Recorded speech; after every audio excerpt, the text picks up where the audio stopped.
Asko dira, bizi dugun egoera ahalik eta erosoen izateko eta gu zaintzeko lanetan ari direnak.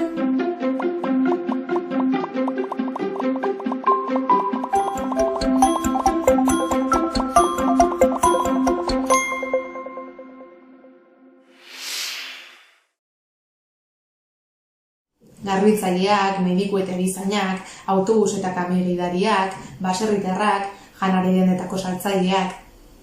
Zer iruditzen zaizue? Eskeron mezuak helarazten baldin badizkiegu. Sareak etxean elkarrekin adostutako euskarazko mezuekin betetzen baldin baditugu. Gurean, lehengusina Maitaneri bidaliko diogu garbitzailea da. Zuek ere aukeratu nori bidali nahi diozuen mezua. Familiar bati, lagun bati, ezezagun bati edo kolektibo guztiari, zuen esku.